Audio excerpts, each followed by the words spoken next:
Demon Emperor Chapter 551. Ang nakaraan. Nalaman ni single mom na si Chufa ay personal na inimbitahan ng pinuno ng sekto. Lalo siya ginanahan kay Chufa dahil bigatin tao pala ito. Nagpapatuloy. Tuwang-tuwa na naman ang pakiramdam ni single mom dahil may madadali na naman siya. Apat na pandak! Huwag niyo naman akong niloloko. Alam niyo ba na kailangan maging radiant stage ka para masama sa mga estudyante sa loob. At mas lalong mahirap makasali sa kapili-piling estudyante. Samantala, ang nakakabatang pogi na to ay masyado siyang mahina para sumali. Hoy single mom, masyado mong minamaliit si Chupa. Hindi mo pa siya gaano kakilala. Si Stewardess Chupa ay isang pambihira at natatangi. Pang ibang daigdig ang kanyang lakas. Hindi siya kayang may paliwanag. Hindi rin siya basta-basta. Sa nakikita ko kung gagawin lang siyang piniling estudyante, masasayang lang ang katalinuhan niya. Dapat diretso na siyang tagapamahala katulad namin sa simula pa lang. Hindi pa pala sapat yun para sa angking galing ni Chupa. Sa sobrang galing niya, pwede na siya sa pwesto ng mga matatanda. Hindi pala, kahit ang pwesto ng mga matatanda ay kulang pa rin para sa galing niya. Mas bagay sa kanya ang kagalang-galang na matanda na venerable. Anong venerable ang pinagsasabi mo dyan? Sabihin na natin kay si Huyo na mag-resign na at siya na ang ibalik bilang bagong pinuno ng sekto. Ha ha ha! Narinig ko na sa mga marites na ang apat na kambal ay wala sa tamang pag-iisip. Pero ngayong araw na to ay natunghayan ko na. Totoo pala ang sabi-sabi tungkol sa kanila at hindi fake news. At gaya nga ng narinig ko sa bunganga ng apat na kambal, wala akong pag-asang malaman ang tungkol sa baby boy na to. Kung sino nga ba talaga ang backer niya. Pero nakakabigla ang ipinapakitang pagkilos ng apat na weirdong ito. Masyado silang sumisip-sip sa batang ito. Sinusunod at iginagalang nila ito. Siguro malaki ang kapit niya sa sekto. Isa siyang bigating tao. Bigla siyang tinitigan ni Chupa. Hello baby girl. Sabay lumakad siya paabante at nilagpasan niya si single mom. Si Batang Blandy pala ang gusto niya. Mahilig talaga si Chupa sa mga bata at sexy. Miss Blandy, anong pangalan mo? May jowa ka na ba? Anong tipo mo sa isang lalaki? Halatang hindi pasado si Chupa sa taste ni Batang Blandy. Hindi kagaya ni Chupa ang mga tipo niyang lalaki. Gusto mong manligaw? Asa ka? Ang tipo ko sa lalaki ay yung mga nag-gym na mga macho. Ha ha ha ha ha. Pagpasensyahan mo na siya. Ganyan talaga yan. Medyo pakipot. Feeling hard to get. Kapatid kong batang pogi, Chupa. Ang pangalan pala ng babaeng blondie na yan ay si U-Ear. Isa siyang estudyante sa labas. Magkapareho lang kayo ng lakas. 6 na gradong tropa on stage. Sa palagay ko, sa labas na estudyante ka rin mapupunta. Dahil hindi ka pa radiant stage para makasali sa mga estudyante sa loob.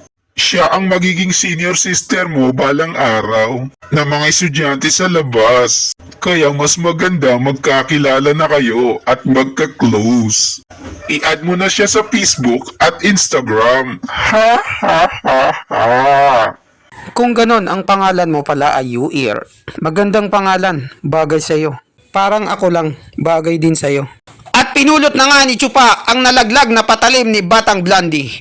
U-Ear, siguro wala ka pang jowa. Ang pangalan mo ay nahalin tulad sa isang buwan. At ito ay napakagandang pagmasdan sa kabilugan ng buwan. Ang patalim na ito ay bagay na bagay sa kasiksihan mo. Lalo kang gumaganda. Bolero ka, hindi mo ko makukuha sa mga paganyan mo. Sabi ko sa'yo, mag-gym ka muna, mga 3 years. At biglang na-open si Chupa sa narinig niya dahil wala pang bumabastid sa kanyang babae. Sasaksakin niya si Batang Blandy ng patalim. Nagulat na lang si single mom at U-Ear sa pangahas na galaw ni Chupa. Buti na lang hindi siya tinuluyan ni Chupa at pinasabik lang. Munti ka na akong madali ng taong to.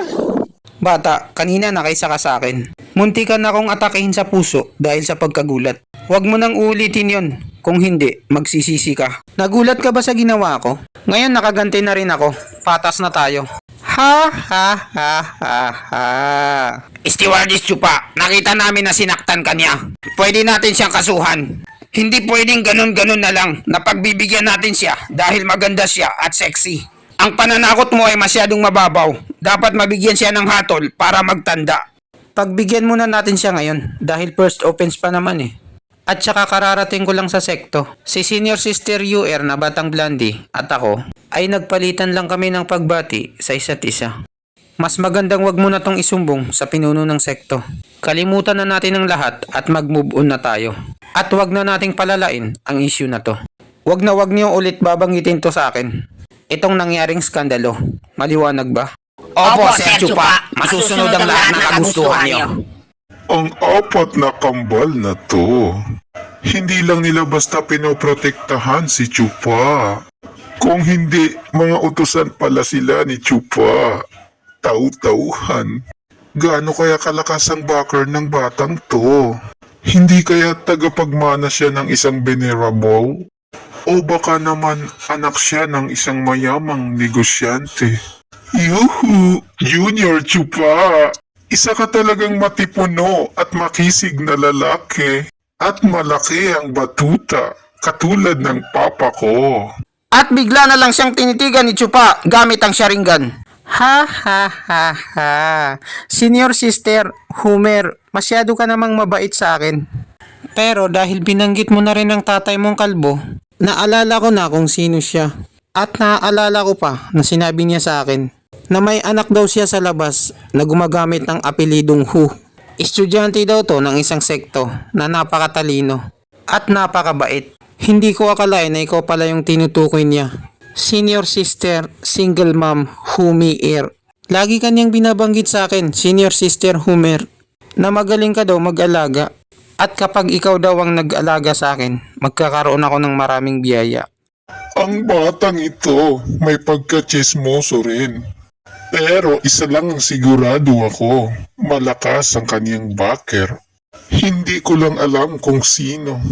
Kailan pa kaya siya nagkaroon ng tatay? Hindi ko nabalitaan yun ah. At bakit hindi ito nag-viral sa social media? At dahil alam niya na si Humi Air na single mom ay membro ng sekto natin. Hindi kaya malapit lang siya dito. O sige, tama na muna ang kakamarites. Kailangan muna naming umalis para makipagkita sa pinuno ng sekto. Paalam sa inyo, Single Mom, Senior Sister, at Batang Blondie na sexy, UR.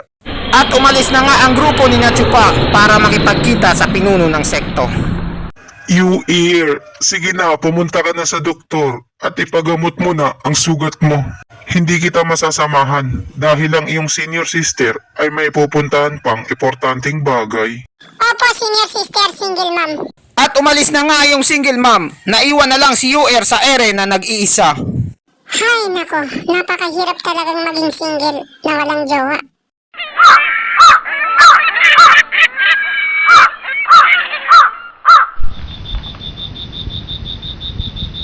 Apat na demonyong kambal. Sa tingin ko, kailangan na nating magmadali dahil late na tayo. Pero Stewardess Chupa, talaga bang papalayain mo na lang basta-basta ang Batang Blondie na yon? Nakita namin na sinaksak ka niya sa puso. Masakit yon. Gusto mo bawian natin siya? O di kaya maghintay tayo ng magandang pagkakataon para makaganti sa kanya? Gagahasahin ko siya.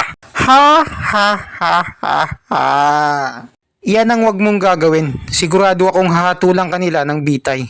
Nagustuhan ko lang kasi ang babaeng yon. Type ko siya, ang kanyang estilo. Bakat na bakat. Idagdag mo pa ang pagiging sexy niya. May pagkakapareho din kami ng pag-uugali. Katulad ko din siya ng dati. Nung unang pasok ko pa lang sa demonyong landas, masyado akong mayabang at maangas. Hindi ako nagpapalamang sa iba at ginagawa kong apakan ang lahat ng humarang sa akin.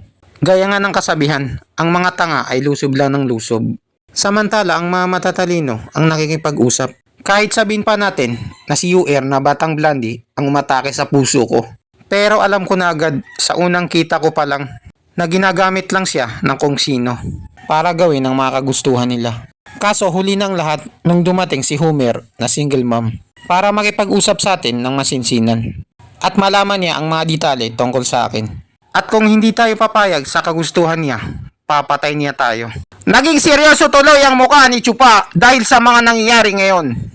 4 na demonyong kambal, may nakaalam ba sa pagdating ko dito sa Demon Semeng Sekto? O di kaya may napagsabihan ba kayo o baka naman ikinalat niyo sa social media? Ang pagdating ko, bakit may isang tao na gusto na agad akong saktan? Sa oras na pagdating ko dito, parang may mali eh.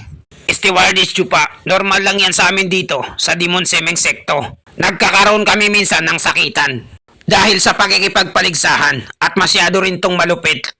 Dahil isang demonyong sekto ang sekto natin, kailangan mo magdoble ingat lalo na sa mga estudyante. Alam ko at alam mo kung gaano kalupit ang kalakalan dito. Kailangan mong mang-apak ng ibang tao para umangat ka. Walang pamilya-pamilya dito o panakasan. Matira matibay, kailangan mong pumatay para tumagal dito. At kunin lahat ng kayamanan ng napatay mo para may magamit ka sa pag-iinsayo. Ang mga mahihina ay ginagawa naming pain para magkaroon ng mga malalakas. Kapag natalo ka rito, ibig sabihin kamatayan mo na. Si Huyo siguro ang may pakana nito. Sinadya niya itong i-post sa social media. At ibinulgar niya ang pagdating ko sa sekto. Ang gusto niyang mangyari ay malaman ng lahat ng mga estudyante para ang atensyon nila ay mapunta sa akin lahat. Ha ha ha ha ha. Diyan ka nagkakamali, si Huyo. Itong maliliit na pipitsuging estudyante, basic lang sa akin to. Hindi nila kayang utakan o lokohin ang kanilang ninuno. Papunta pa lang sila, pabalik na ako. Lalo tuloy akong ginaganahan at nasasabik sa unang pasok ng eskwela. At dito nagtatapos ang chapter 551. Maraming salamat po sa panunood nyo. Mag-subscribe para laging updated sa buhay ni Chupa.